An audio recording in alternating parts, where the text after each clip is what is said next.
अस्सलाम वालेकुम टू आल संगात क्या हाल है जनाब। ठीक ठाक हो? उम्मीद करें सारे भैन बेरा ठीक ठाक हो सन। अल्लाह पाक सारे भरावां दे माल जान इज्जत आबरू हर शे दी हिफाजत फरमाए ते अल्लाह पाक सारे मुसलमानां दी बच्चियां दे नसीब अच्छे फरमाए।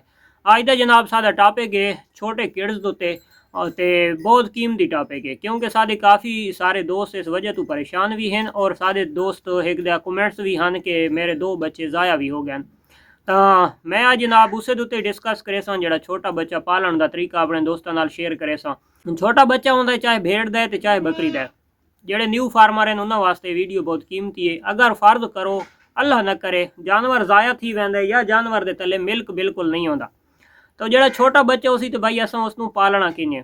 जेडे खासकर ज़्यादा रेवड़ वाले होने या फार्मर हैं उन्होंने को जानवर काफ़ी होने, यानी कि बकरी का बच्चा ज़ाया थी तो नाल दूसरी बकरी तले मिल्क है, या भेड़ का बच्चा भेड़ ज़ाया थी तो दूसरिया भेड़ा तले मिल के तो उसनों तो पालना कोई परेशानी नहीं है। तो जिंदे कोलू ऐसा जानवर भी कोनी तो उन्होंने वास्ते बड़ी परेशानी बन वेंदी है। वो सारे एक दोस्त आई आदा जी मैं गां का दुध लाया तो वो कै वेले उन्होंने मोशन लग गया तो कै वेले किए तो आखिर भाई 2 ज़ाया थी गए। तो इन्हें भाई किए पालन का तरीका यह है कि असा पंजाबी सादी सराइकी दी असा घाटा इस तूतला लावदे गाढ़ा और खासकर पंजाबी दी आदन संगना। छोटे बच्चे असा संगना दुध यानी कि घाटा दुध अगर पिलाने तो उस बच्चे का काफ़ी परसेंट उसका बच्चे का ज़ाया थी वाली पोजीशन बननी, उस बच्चे की सरवाइव करने वाली नहीं बननी क्योंकि वो उसकी कुवत मुदाफत तू फालतू मिल के ਉਹਦੇ ਵਿੱਚ ਜਿਹੜੀ फैट है तो वो बहुत ज़्यादा है और उस बच्चे ਨੂੰ इतनी फैट की ज़रूरत नहीं है।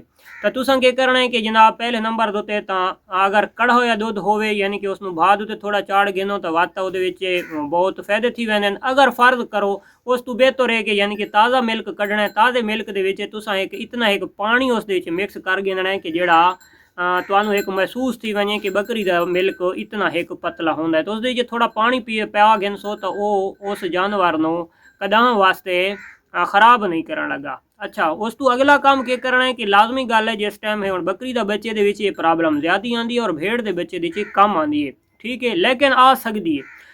अगर बच्चा जनाब वो मिल्क पीवन के नाल उस बच्चे नू शुरू थी वेंदे मोशन तो उन्होंने मोशना वास्ते तुसां क्या करना है उसका सिंपल जिहा इलाज है अरके शीरी गिननी है जिन्हों ग्राइवेटर आ दें तो वो तुसां उस बच्चे नू तकरीबन 1 तो 2 सीसी पिलासो चा इन्यार जी नॉर्मल ठंडी होंदी है तो इंशाअल्लाह वो मोशन रोक वैसे। बाजे छोटे बच्चों दूसरा उतू वाला मिल्क लावन नाल तो उन्होंने लग वेंदे न यानी कि कब्ज़ हो वेंदी है। तो अगर तुहाडे जानवर नू उस बच्चे नू कब्ज़ हो गई है तो वत उस अरके शीरी दे विच थोड़ा जिहा तुसां नीम गर्म अगर पानी में मिक्स करे सो चा 1 सीसी या 2 सीसी अगर है ना अरके शीरी तो वो 2 सीसी तुसां ऐड करे सो चा नीम गर्म पानी तो उस दे नाल उस बच्चे की कब्ज़ त्रुट वैसी, ठीक है। अगर उस चीज़ के नाल भी नहीं त्रुटती पई तो वत तुसां इन्हें करना है कि तुसां सिंपली कस्ट्रैल गिनना है तो कस्ट्रैल गिन के तकरीबन 1 महीने 15 दिहाड़ों तो चाह के 1 तो 1.25 महीने तक वाले बच्चे नू 2 सीसी कस्ट्रैल काफ़ी है। अगर इस उत्ते होवे तो 3 4 5 सीसी तक तुसां दे सकते हो।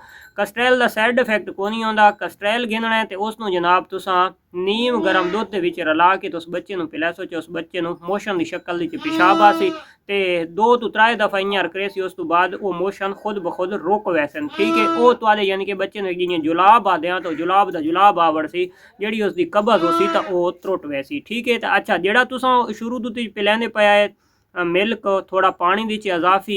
अच्छा वह छोटे बच्चे की भुख होंगी है बिल्कुल इं अजीबो गरीब जी बार बार वो बच्चा शोर करे सी थोड़ा जिहा पीसी साइड ते थी वैसी तो उस बच्चे नू ज़्यादा मिल्क नहीं पिलावना। फर्ज करो अगर तुसां सवेरे ले पिलाना है तो दोपहर तक तुसां सबर कर गए हो ना तो वही जितनी कुवत हो सी या जितनी वो जिसम हो सी उस तो वो ज़्यादा मिल्क तो पी तो वैसी फीटर दे नाल लेकिन वो हजम नहीं कर सकता। तो उसनू तुसां कोशिश करनी है थोड़ा थोड़ा मिल्क पिलावना है ताकि जितना वो हाजमा करेंदा सी तो उस तो बाद तुसां आहिस्ता आहिस्ता उस मिल्क नू वधांदे वैसो तो इंशाअल्लाह तुहाडे बच्चे की जिहड़ी ग्रोथ हो सी वो भी बरकरार आ सी।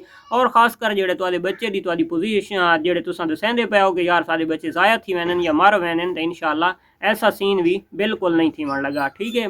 बादे छोटे बच्चे होने कि यानी कि ताज़ा बच्चा है तो नाल भेड़ या बकरी है यानी कि खांगड़ थी वधी यानी कि उन्होंने काफ़ी अरसा थी वधा है सुई वधी है तो उसका बच्चे असा छोटे बच्चे उसका मिल्क लैने करने तो वह भी उस वास्ते हार्ड होंदा है ਤੇ ਉਹ ਉਸ ਨੂੰ ਵੀ ਇੰਨਾ ਮਸਲਾ ਕਰਿੰਦਾ ਰਹਿੰਦਾ ਹੈ। ਤੇ ਐਸੇ ਮਸਲੇ ਤੋਂ ਪਰੇਸ਼ਾਨ ਨਹੀਂ ਥੀਵਣਾ, ਉਸ ਦੇ ਵਿੱਚ ਥੋੜਾ ਜਿਹਾ ਪਾਣੀ ਮਿਕਸ ਕਰਕੇ ਦਾ ਕਰੇ ਸੋ ਤਾਂ ਇਨਸ਼ਾਅੱਲਾ ਤੁਹਾਡੀ ਇਹ ਪ੍ਰੋਬਲਮ ਖਤਮ ਥੀ ਵੈਸੀ ਤੇ ਗਰੋਥ ਵੀ ਇਨਸ਼ਾਅੱਲਾ ਠੀਕ ਕਰੇ ਸੀ ਔਰ ਸਾਰਾ ਕੁਝ ਕਰੇ ਸੀ।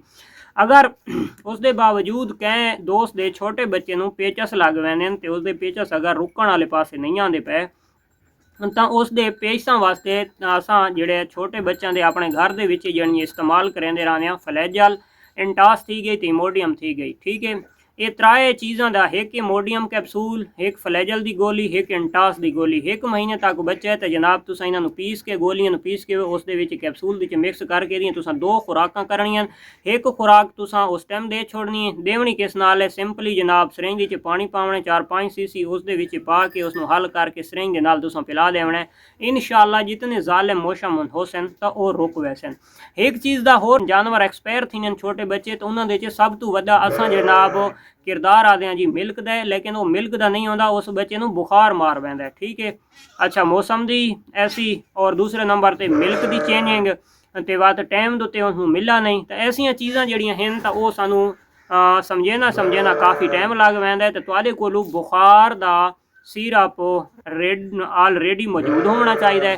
कहीं टाइम ही तुसां जनाब अगर कह नहीं एक तो दूसरे दिहाड़े तो तुसां जनाब 1 सीसी या 1 ml या 1 ढक्कन तुसां उस बच्चे नूं एहतियाती तौर दे जनाब तुसां पिलांदे रहो तो ताकि तुहाडे जानवर नूं उस नुकसान तो देवना को नहीं, लेकिन अगर कोई जरासीम अगर उस विच होसन बुखार दे तो इंशाअल्लाह वो ख़त्म थी वैसन। तो जिहड़ी तुहाडा ये वहम है या परेशानी है तो इंशाअल्लाह ये ख़त्म थी वैसी।